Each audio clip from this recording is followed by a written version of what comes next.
ربنا لا تؤاخذنا ان نسینا او اخطأنا ما رو مؤاخذه نکن اگر فراموش کردیم، اگر خطا کردیم. به ما سخت نگیر. واعف عنا واغفر لنا، چشم پوشی کن، ما رو ببخش. انت مولانا، تو مولای مایی. انت مولانا.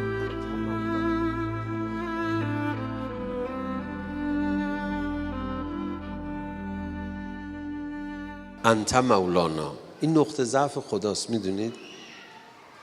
تعبیرم نارساست.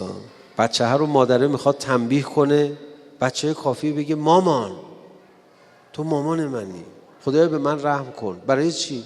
تو مولای منی، من کسی دیگه غیر از تو ندارم.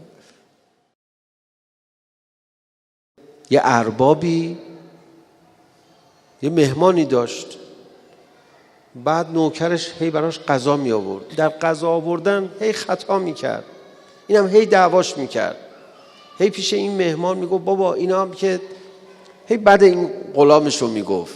بعد اینا سر سفره بودن داشتن غذا میخوردن، یه دفعه سر صدا میاد، صدای دعوا میاد از تو کوچه. میگه من یه دقیقه برم ببینم، شما میل بفرمایید غذا.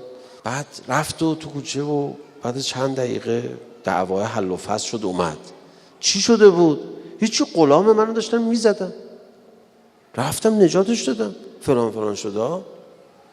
میگه به ارباب اون مهمونه گفت تو که تا الان داشتی بد و بیرا بهش میگفتی، حالا رفتی به خاطرش دعوا کردی نجاتش دادی.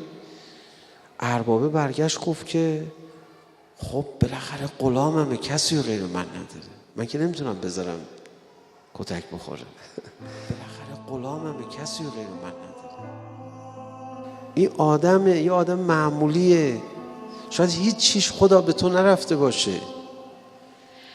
غلامش هم اینقدر اذیتش کرده، اینقدر حرف زد پیش مهمونش.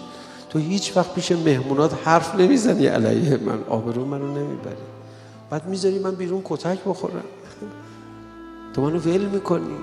اصلا امکان داره این؟ مولای یا مولای انت المولا و انا العبد و هل یرحم العبد الا المولا. مولای یا مولای انت الرازق و انا المرزوق و هل یرحم المرزوق الا الرازق. خدایا به من رحم کن. برای چی؟ تو مولای منی. انت مولا.